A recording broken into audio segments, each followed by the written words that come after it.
Hi everyone. Before we begin, I'd like to ask you to subscribe to the channel. It's easy for you, and it means a lot to me. Let's get started. My marriage fell apart. It's funny, but just saying that out loud hurts.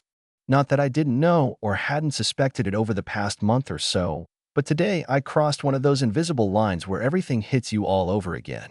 The worst part is, I feel like a failure. I mean, it's not like I didn't try.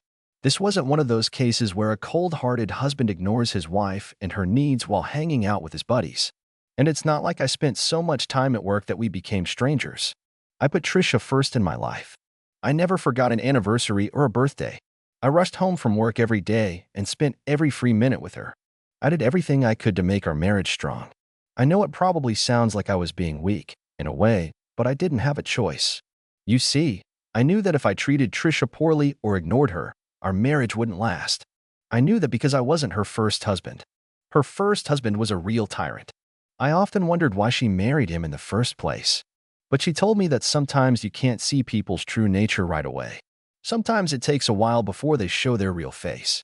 Nature has a habit of making its most dangerous creatures look harmless. That thought was on my mind as I pulled into the parking lot of the local bar. That morning, I had just signed the divorce papers. Officially, I was a free man. I had so much grief and pain built up inside that I figured coming here might be the best way to deal with it, and maybe do something useful, too.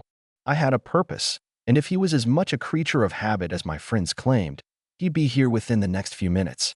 Funny thing is, even though this place was only 2 blocks from my house, it still hurt to say my house instead of our house. Anyway, I'd been here before, but never without Trisha. We'd come often enough with friends that I knew the bartenders and servers by name. Another bit of irony? The person I was looking for came here pretty regularly, too. He pulled in just a few seconds after I did. His old gray BMW parked next to my midnight blue 2013 Mustang GT. We got out of our cars at the same time. "Nice ride," he said, smiling. "Thanks," I replied. "If you don't mind me saying, you look pretty happy." "Yeah," he said. Today, I let go of the guilt I'd been carrying about everything that happened. It all worked out for the best, and now we can move on into the future. "Wow," I said. "Sounds like something worth drinking to." "It really is," he said, still smiling. "Well, I'm here for a more practical reason," I said as we walked toward the bar's entrance. "Just a night out with the guys?" he asked. "No," I said. "More like a work thing." He looked at me curiously. "Actually," I said, "I'd be happy to buy you a couple drinks in exchange for doing me a small favor that won't cost you anything." Judging by his car, I figured he was someone who liked to save money, and a free drink might be a good incentive. "What do I need to do?" he asked. "Oh, there he is," I said as we stepped into the bar. I pointed to a man in the back, sitting at a table with a laptop and a small box. I led my new acquaintance over to him. "I work for a company that requires all employees to go through regular polygraph tests," I explained. "It's to make sure we're following standards and not breaking any rules. If you could just serve as a witness, the drinks are on me." "No problem," he said. "Sounds kind of interesting, actually." Once we sat down, the man with the laptop hooked me up to the device. He attached electrodes to my wrists and temples and powered up the machine. "All right, Ed, you know the drill," he said. "I'll ask the questions, and you answer yes or no. Some will be work-related, others more general or personal." I nodded, and my guest seemed genuinely curious. "Since your last test, have you been truthful in all your expense reports?" he asked. "Yes," I answered. "Since your last test, have you been honest with all your clients?" he asked. "Yes," I said. "Have you stolen anything?" he asked. "No," I replied. "Do you believe you could do your boss's job better than he does?" he asked. "Yes," I said. "Would you like to have his job?" he asked. "Yes," I said. "Have you ever hit or struck your wife?" he asked. "No," I said. "Have you ever hit any woman?" he asked. "Never," I said. "Do you neglect your marriage because of work?" he asked. "No," I said. "What would you prioritize, your marriage or your job?" he asked. "My marriage, of course," I said. "I can always find another job." My witness was clearly intrigued. He even started watching the needles on the computer screen as each question was asked and answered. "Have you ever cheated on your wife?" the examiner asked. "Not once," I said. "Have you ever contacted other companies about employment while working with us?" he asked. "No," I replied. "Have you done everything you could to complete your assignments to the best of your ability?" he asked. "No," I said. "I need an explanation," he said. I work honestly from 8 to 4, I said. But when it's time to go home, I go to my wife and make a point of being with her. I could have taken on extra work, but my marriage mattered more to me. He and the witness reviewed the chart. He began packing everything back into his bag. How'd I do? I asked. I'm not sure Bill's going to like all your answers, he said. But you told the truth. I think if your boss finds out you're aiming for his job and don't put in overtime, that might affect how he sees you. But your dedication to your family, that will count for something. He handed my witness a form to sign and a pen. All right, I said, turning to my new friend. Shall we grab a drink? I motioned to the waitress to come over, and when she did, we gave her our orders. That was interesting, he said. You in sales? Yeah, I said.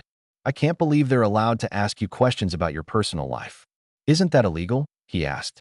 The benefits package we get is so good that everyone agrees to it, I said. From your answers, you must really love your wife, he said, smiling. I try to be the best husband I can be, I said. If we ever break up, I don't want it to be my fault. But these days, so many marriages end in divorce. When we met, she was trying to get away from her first husband, who treated her badly. He controlled everything, her freedom, her dignity. All she wanted was a fresh start, but she didn't know how to support herself. Still, she was willing to take the risk just to escape that situation. It took a few random encounters in a place we both happened to frequent before she opened up to me. I think by the second or third conversation, I was already starting to feel something for her. She was 32, I was 34, and we seemed like a good match. She looked younger than her age. After a few more meetings, we started to feel truly close. I dreamed of the day she would finally be free from her past. After a few more meetings, she said, he probably started to suspect. Suspect what? I asked. That I was interested in someone else, she said. I felt jealous and kept my distance until she hinted that the person was me. She suggested we find a more private place to talk. After our second meeting at a motel, she told me she needed my help. I was sure she was going to ask to borrow some money so she could leave the guy, and I was ready to help. I only hoped she wouldn't go too far away, because, like I said, she meant a lot to me. I don't want to make things awkward, she said, but it's been so long since anyone just held me. I know it's a lot to ask, but would you mind? We sat on the bed, and I just held her. We were fully dressed, but the moment was deeply emotional. She rested against me, and when she took my hands and placed them gently on her shoulders, she didn't say a word. When it was time to go, I realized just how much she meant to me. She took my number so we could meet again. She called me the next day and thanked me for being there.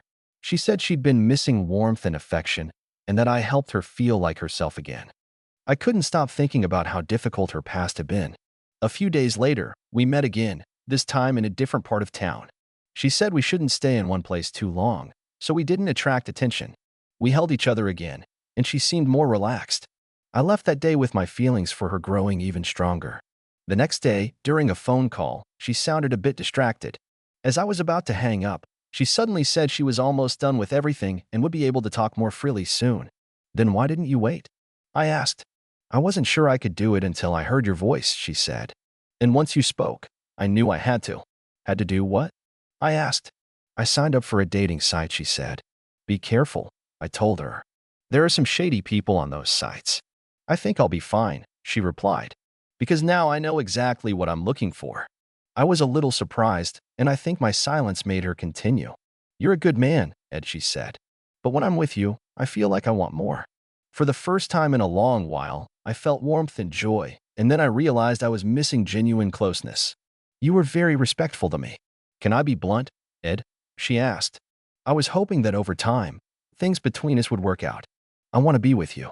And maybe I didn't do the right thing by signing up there, but I was missing real, human warmth. For a while, we both stayed silent. Then I said, maybe we should meet tomorrow, I suggested. At that moment, I didn't realize how far things had already gone. It felt like each next step was a little more difficult, but I knew it was my choice. When we met the next day, her confidence and kindness disarmed me. Maybe I didn't want to see certain things, but I wanted to believe this all made sense. I know everything seems a bit unclear, she said. But if you think about it, we're just looking for happiness. My husband stopped showing interest and care a long time ago. And you're here. We sat together, just talking. She shared memories and thoughts about the future. I felt we were growing closer, not just physically, but emotionally. The first time was wild and crazy. We spent the whole day together, and she enjoyed it. We were so caught up in the moment that time just slipped away from us. I had to call work and say I had car trouble and my phone had died. The next week was tough for me. I had to get as much work done in the mornings and early afternoons so I can spend the rest of the day with her. And while this was happening, she told me about her plans to divorce him so we could be together. Eventually, I told her to file for divorce and just leave. I said she didn't need to ask him for anything. Just give him the papers and go. She could move in with me, and I'd replace everything she left behind. I thought she'd refuse and come up with a bunch of reasons why we couldn't be together. But she just looked at me and asked if I'd marry her once the divorce was finalized. Of course, I said. I love you. I love you more, she said. And we made plans. She hired a lawyer to draw up divorce papers, citing irreconcilable differences. She didn't ask for alimony or anything else, and since they didn't have kids, he couldn't do anything about it. He tried to fight it, but in the end, he was powerless. We had to wait 6 months for the divorce to be finalized. A day after that, we got married. The first 6 years and 6 months were blissful. I worshipped her, but then it started to feel like something was off between us. We began to drift apart, and I couldn't do anything about it. I started buying her more things, doing more for her, but it didn't help. It felt like a ship slowly sinking, and I couldn't save myself without drowning. One day, something very strange happened. I was coming home when suddenly several men shoved me into the trunk of an SUV. Then they took me to the woods, tied me to a tree, and showed me a video of my girlfriend with some guy. I was completely shocked, and they made me watch the video. In the end, I had to leave for my own sanity. I just let her go. If she didn't want to be with me anymore, there was nothing I could change. The man sitting across from me put down his beer and looked at me. I really feel for you, he said. You were a great husband. You saved her from a man who mistreated her, and this is how she repaid you. But you need to move on. Not every woman is like her. Maybe she was scarred by her first husband, and when you started treating her better, she just started using you. Maybe she even started missing the person she left. Some women don't appreciate good men. They're drawn to those who hurt them, like they think they can change someone, and then they suffer when it all repeats. You did the right thing by not humiliating yourself, trying to hold on to her. If my fiancée did something like that, I'd let her know right away it's unacceptable. But I hope I'm luckier. My story is similar to yours. Even her first husband was cruel, just like the one before you. He constantly hurt her. You saw how I passed the lie detector test, I said. I've never laid a hand on any woman. Yeah, he said, but not everyone is like us. It's just a strange coincidence. It's not a coincidence, I said. Right now, I'm the monster to her. He stood up and stared at me. Gary, sit down, I said. That's not all. Trisha hasn't told you much. How do you know her name? He asked. He just stared at me and sat back down. When you two met, I started wondering what went wrong. I hired a private investigator to figure out what she was doing, and that's when I found out about you. Interestingly, your lifestyle was very different from mine. She got close to you so quickly. That must have been important to her. He nervously nodded. Enjoy this time while you can. A piece of advice for the future. Keep changing, growing, and studying relationships. That way, you'll have a better chance of holding on to what you've got. You see, right now, you're her hero, saving her from the monster. But once you become familiar to her, she might start seeing you as the same person she left. I contacted her previous husband. Gary, my marriage to her lasted 7 years. I'm the longest-lasting husband in her life. I hope you beat my record. How many times has she been married? He asked. I thought you were her first. Gary, I was her 4th husband. She married her first at 23 years. The second marriage, 5 years. The third, almost 4. Like me, they never laid a hand on her. I considered him a monster, but he was just a regular guy who loved her a lot. Even after learning about me, he was willing to forgive. I didn't have that strength. So, when I found out about you, I decided to follow his path. Just break up without any claims. She moved in with you. Just be careful. She'll be 40 soon, and at some point, she'll need a guarantee again. And that could mean you'll have to be responsible for her well-being. But how do we know it's the same woman? He asked. I handed him my wallet. There were a lot of photos of Trisha. We didn't have kids. He looked at the wedding and vacation pictures. In almost every one, we were happy. It's her, he said with sadness. There was anger in his voice, too. She looks unhappy, doesn't she? I asked with irony. Probably because I supposedly tortured her. One of the waitresses came to our table. We're almost done, Jessie, I said. I don't care, she said. She shook her head, her long chestnut hair falling over her shoulders. She leaned in and said, I heard you're getting a divorce from Trisha. When you start dating again, put me at the top of the list. Let me know when that happens, and I'll change my schedule. She smiled again and walked over to the bar. Anyway, I said, I'm telling you all of this just so that, hopefully, you have more success than I did. And also because, once it's all over, I'm leaving for another state to start fresh. I just don't see the point in seeing places where Trisha and I used to be every day. So, when your turn comes, if it ever does, you won't have to look for me. You'll already know. And remember, you probably should get a prenuptial agreement before the wedding. I would have made one where, in case of infidelity, she wouldn't get anything. He gulped loudly and took a big sip of beer. As far as I understand, I said, she's like a two-stroke engine, constantly switching back and forth. She likes to look for her knight in shining armor. For a while, the relationship feels incredible. Then everything becomes routine, and she loses interest. Then you become the monster, and she has to look for a new savior. At that point, you feel awful. That's why I want you to remember one thing. The guy she was married to before me wasn't a monster. He was an ordinary guy. The real problem wasn't with us. The real monster is Trisha. Just remember that, and everything will be fine. I already had some appointments lined up, and some of them seemed promising. I waved goodbye to the waitress. Gary seemed very excited. I left the bar, got into my Mustang, and drove off. For the first time in a while, I felt a sense of relief. My future seemed open again. Maybe I started with deception. After all, the whole lie detector thing was set up, but I did what I could to help the guy, and everything I said was the truth. I got home, decided to have dinner on the terrace. I put turkey breast with lemon and pepper in the oven and started the fire pit. While it cooked, I did a bit of exercise. I wasn't in the best shape, but now that I didn't have to spend so much time with a selfish and self-absorbed woman, I had time for myself. Next time, it would be for real, and I wasn't going to rush. At that moment, the phone rang. I went to the door, looked through the peephole, and saw Trisha. Sorry, darling, my key doesn't work, she said. Could you get my things out of the car? What's that smell? Trisha, I asked, you signed the divorce papers this morning. You said I could throw out everything you left. You took all your clothes and left in the SUV I bought you. I changed the locks. Ed, she said, I'm a woman. Maybe I'm having a hormonal imbalance. Maybe this was a test. I just wanted to understand. Did you really let me go or not? I don't want the divorce. I never wanted it. So, bring my things, and let's have dinner. It feels like forever since we were close. Trisha, I said, what's my fault? For the last few weeks, I've been trying to talk to you every evening, to find a connection. Well, today, everything will be different, she said.